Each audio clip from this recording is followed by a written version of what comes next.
Oi, gente! E aí, pessoal, beleza? Hoje iremos falar sobre o nosso visto, nosso processo para vir para o Japão, né? Finalmente. Um vídeo muito pedido desde quando a gente chegou, já faz uns quase 4 meses. Bom, lembrando que a gente vai falar o nosso caso, os documentos que precisou no nosso caso. Então, que vai muito da agência, de casal mesmo, né? Porque, tipo, tem gente que é japonês mesmo, é uma coisa, nem precisa de visto, né?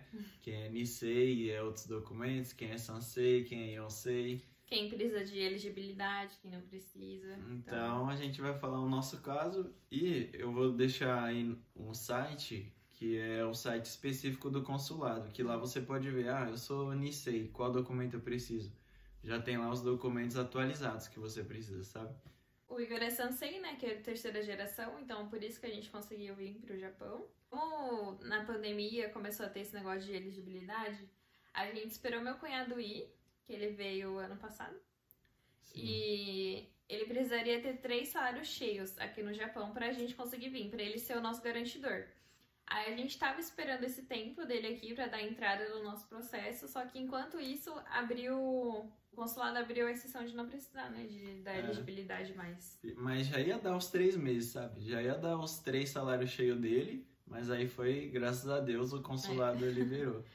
Aí a gente não precisou tirar a elegibilidade também, a gente só precisou do visto. Ajudou bastante, porque, se eu não me engano, a elegibilidade de cada um ia ficar em R$ 2.000. Se eu não me engano, eu acho fora que precisa de bem mais documento, né, do que só o visto. Sim, ia ter o documento para elegibilidade e o documento para o visto. Então a gente já estava preparado para isso, porém acabou aliviando a gente nessa parte, né? Sim. Aí, como eu não precisava mais da elegibilidade, o primeiro documento que a gente precisava era do COSEC, né? Sim, porque o COSEC da minha avó estava muito antigo. Então precisou pedir um novo aqui do Japão. Demorou em torno de um mês, mais ou menos, né? Para chegar. E ele tem a validade de 1 ano, né? A gente não conseguiu usar do meu cunhado porque, não sei, ele conseguiu usar o antigo dela. E a gente já precisou de um novo, viu? Por isso que a gente fala que não pode se basear 100% no nosso processo, né? Que o dele também começou antes da pandemia, né? Tipo, começou, veio a pandemia, ele teve que esperar ali 2 anos, se eu não me engano, para depois poder embarcar. Então, para ele foi mais complicado. Então é isso, agora a Karen vai falar os documentos que precisaram mesmo, né? Para poder tirar o visto. E já falar, né? O valor do visto ficou de R$300 para cada. Bom, aí esse valor de R$300, eu não sei se tá incluso alguma taxa da agência. Não sei. Eu acho que não, tá? Eu vou falar os meus documentos e depois o Igor fala os dele. É basicamente a mesma coisa, mas tem algumas diferenças. A primeira coisa real que a gente tirou foi o passaporte. A gente tirou um pouquinho antes de dar entrada no processo, porque a gente pensou, o básico que precisa ter é o passaporte, né? E demora um pouquinho para sair, então foi bem melhor do que esperar dar entrada no processo e depois da entrada no passaporte. Foi bem melhor fazer isso. Pela agência, eles falaram que não era tão importante assim, era para tirar depois, mas eu recomendo tirar antes. Porque sem o passaporte, a gente tá com todos os processos, mas sem o passaporte a gente não consegue ir, né? Então, eu vou ler a lista aqui, tá, gente? Primeiro, o passaporte original válido. O segundo era o formulário de solicitação de visto para entrar no Japão. 2 fotos, 3,5 por 4,5 com fundo branco. Aí isso a gente tirou em estúdio normal, né? De foto. Estúdio que fala. Tipo assim, ela tirou na papelaria e ficou boa, só que eu tirei e não ficou tão boa assim. Então, a gente recomenda, gasta um pouquinho a mais, sabe? Vai num lugar que deu muita diferença a gente tirar. A gente tirou lá foi na Paulista, né? Foi na Paulista. O cara endireita a cabeça, faz não sei o que. Porque a foto tem que ser perfeita, assim, pro visto. Atestado de antecedentes criminais emitido pela Polícia Federal, aí é válido por 90 dias. E atestado de antecedentes criminais emitido pela Polícia Civil do estado onde reside, válido por 90 dias. Aí isso a gente conseguiu pela internet mesmo, a gente mesmo que fez. Aí é só digitar isso no Google lá que já vai aparecer o site oficial. Na hora dá um medo quando tá processando, nossa, caramba, apareceu alguma coisa aí. Eu sei que eu não fiz nada, mas vai que, né? Aí isso é pela internet mesmo, é fácil, eu consegui tirar pra nós dois. Cópia autenticada do RG, Cópia autenticada da certidão de nascimento, aí tem que ser emitida no máximo 2 meses, a gente teve que tirar também. Aí a gente pediu pela internet também. Pede uma carta de garantia, que é que eu tô sem o anexo aqui, mas eu acho que é tipo pra comprovar que eu sou esposa do Igor. É porque pediu pra mim assinar e tudo mais, então acredito que seja por isso, a gente não lembra muito bem. Aí, carta de relacionamento escrita pela parte do descendente. Aí o Igor teve que fazer uma carta falando como a gente se conheceu, as datas, como a gente começou a namorar, como a gente se casou, qual foi a nossa história, ele teve que escrever. Comprovantes de convivência marital. Aí a gente teve que arrumar, tipo, conta de luz, conta de telefone, coisas que comprovassem o tempo que a gente tava morando junto, né? E fotos do casal, desde o início do namoro, do casamento, foto minha com a família dele, foto nossa. Nossa, a gente mandou um monte de foto. A gente aproveitou bastante a do meu irmão, porque até meu irmão da entrada a gente não tirava muita foto, não. Sabe como que é a família de japonês também, né? Não tira foto. Então essa parte foi a mais complicada. Só sorte que meu irmão tirou bastante. Tipo, como ele já queria vir, ele começava, não, vamos reunir, vamos tirar foto, vamos não sei o quê. Aí a gente usou bastante das dele. E precisava ter bastante foto dele também, pequeno, né, com a família dele. Que tinha que ter cara de japa nas fotos. Aí aqui tá pedindo também uma declaração de visto. Não sei se essa é a do consulado mesmo, agora eu não tô lembrando. É que tem coisa aqui que é da agência, né, não é do consulado. Aí eu não sei se eu vou poder mostrar aqui pra vocês. Mas era tipo uma declaração besta mesmo, eu lembro. Eu acho que era a declaração de visto, declarando que a gente ia tirar o visto pela agência. Se eu não me engano, era isso. Ah, sim, verdade. E se a gente tirasse o visto pela agência e depois voltasse atrás, a gente tinha que pagar um valor. Se eu não me engano, é isso. É porque, tipo, às vezes a pessoa usa a agência pra tirar o visto e depois embarca por outra agência ou embarca por conta própria, sabe? Aí não podia fazer isso. Ia pagar uma multa bem alta. Isso a gente teve que entregar pessoalmente pra agência, né? Pra eles entregarem pro consulado. Aí algumas coisas a gente entregou e depois eles devolveram, né? Tipo, o COSEI, que é as fotos, os comprovantes, eles devolveram. E as coisas que, tipo, foi cópia autenticada, ficaram com eles mesmo. A gente não conseguiu de volta. A cópia da certidão de casamento, a cópia do RG, cópia de certidão de nascimento, a gente precisou autenticar no cartório, né? E entregar autenticada e válida, né? Eu acho que tinha também um período que tinha que entregar pra eles. Bom, e o do Igor foi basicamente a mesma coisa. O que mudou do Igor foi que precisou da certidão de nascimento dele, contando a data de registro, o nome civil dos avós. É a de inteiro teor que fala, né? Ela é um pouquinho mais cara. Né? Vem bastante dados lá e ela é um pouquinho mais cara também. Então, outra coisa, separa um dinheirinho pra documentação, porque você pode pensar, autenticar é mal barato, mas tipo, vai ter que autenticar documento pra você, pra sua esposa, vice-versa, e tipo, da sua mãe, documento da avó, então gasta bastante nessa parte. Aí precisou da cópia autenticada do RG da mãe dele, cópia autenticada de certidão de nascimento da mãe dele também, cópia autenticada da certidão de casamento dos pais. Aí no caso, os pais do Igor não eram casados, né? E como eles não eram casados, ela teve que fazer uma carta, tipo, falando por que eles não foram casados, onde se conheceram e tal. Teve que fazer uma carta explicando tudo certinho pra mim poder entregar, falando por que eles não eram casados, sabe? Então, teve que fazer essa correria aí também.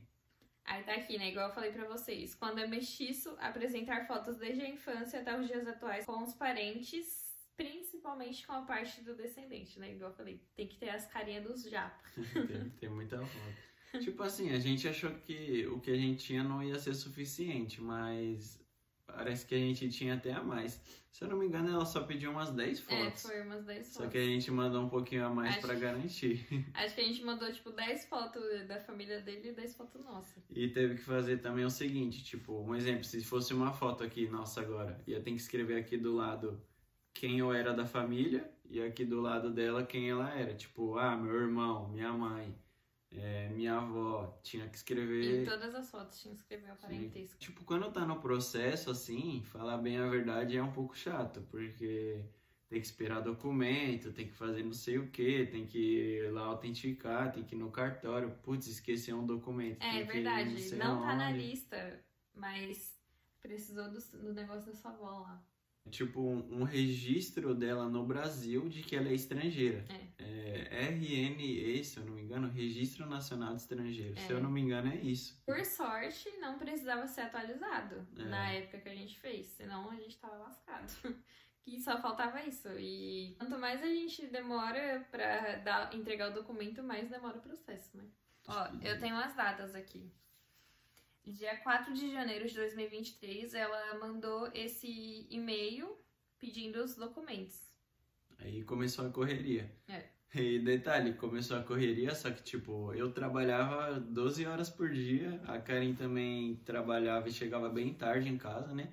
Porque ela trabalhava longe, então foi meio que uma correria aí.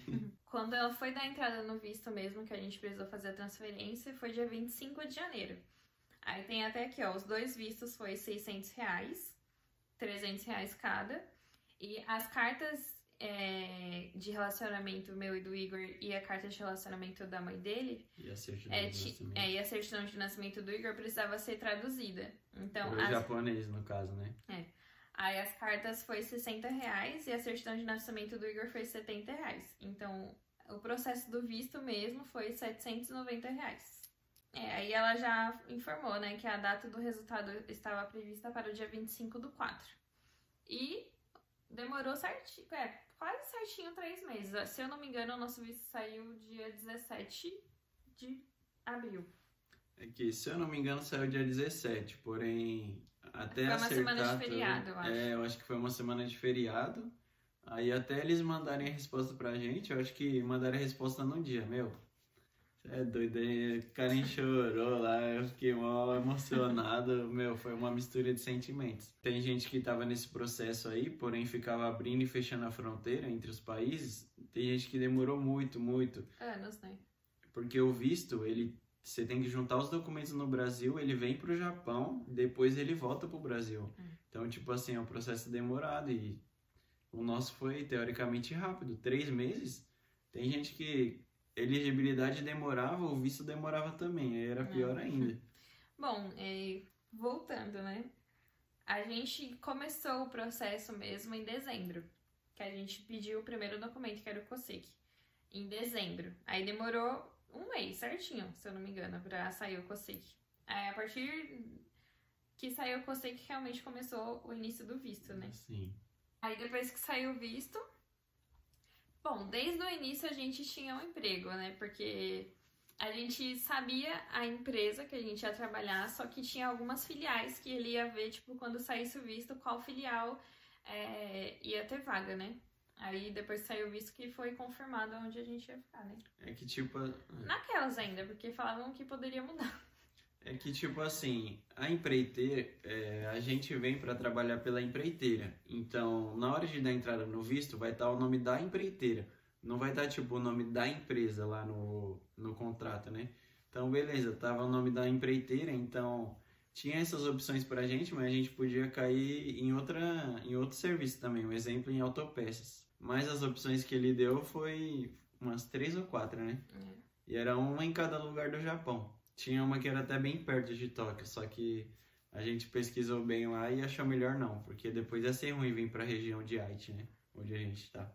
Então, aí depois que passou o visto, a gente poderia financiar a passagem, né? Que aí ia financiar a passagem e a ajuda que eles deram pra gente, a consultoria, né? Que eles deram pra tirar o visto, ou a gente podia pagar por conta, né? Aí a gente tinha um dinheiro, ou pagava a passagem, ou a gente vinha pro Japão, trazia esse dinheiro pro Japão. Aí meu irmão ajudou a gente, ele falou, não, eu pago a passagem e depois vocês vão me pagando. Aí a gente achou melhor, sabe? Porque imagina eu ficar descontando, se eu não me engano, era 9 meses descontando a passagem e tinha consultoria também. Acho que era 6 meses da passagem e 3 meses da consultoria. Então imagina, seu salário comprometido por 9 meses. A gente preferiu que a agência visse a passagem pra gente, mas como meu cunhado ia pagar, ele também tava fazendo tipo umas pesquisas só, sabe? Aí ele pesquisando, ele viu que tinha uma passagem barata, que era do Catar, da da companhia aérea, né, Qatar.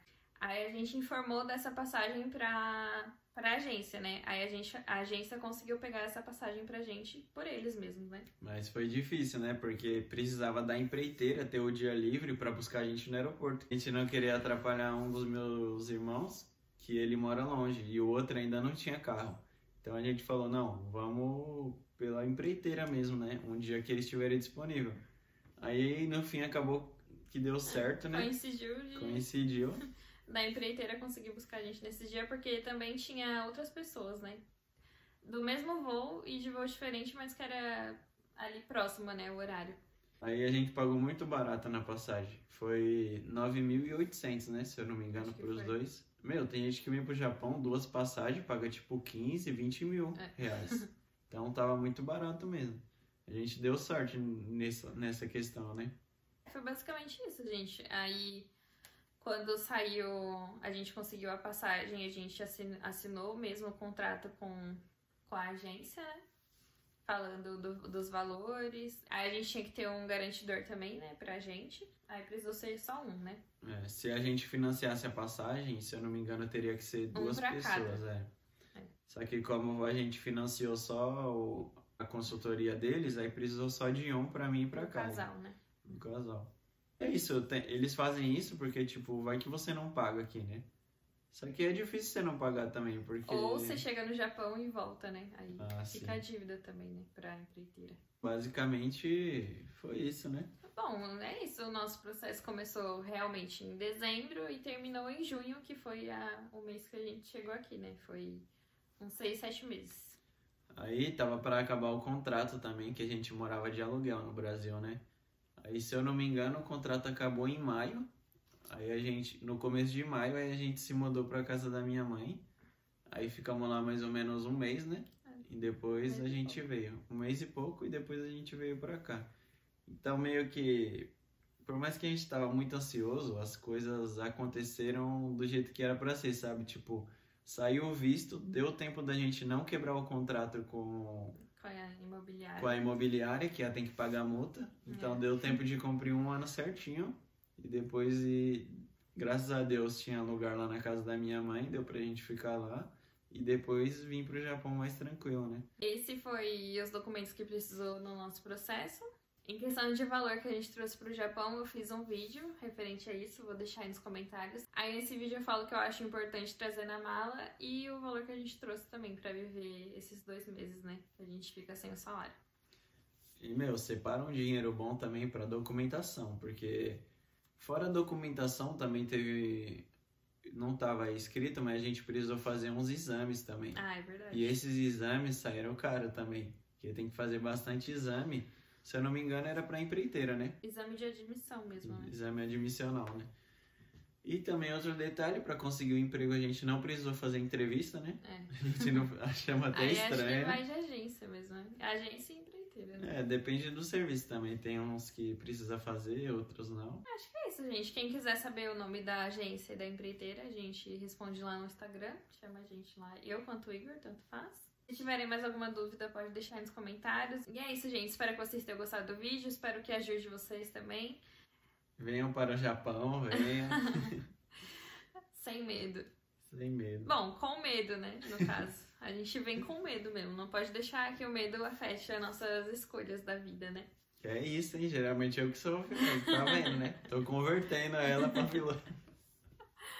filosofar. Bom, é isso, gente. Espero que vocês tenham gostado do vídeo. Curte, compartilha, se inscreve no canal, ativa o sininho pra não perder mais nenhum conteúdo e até mais!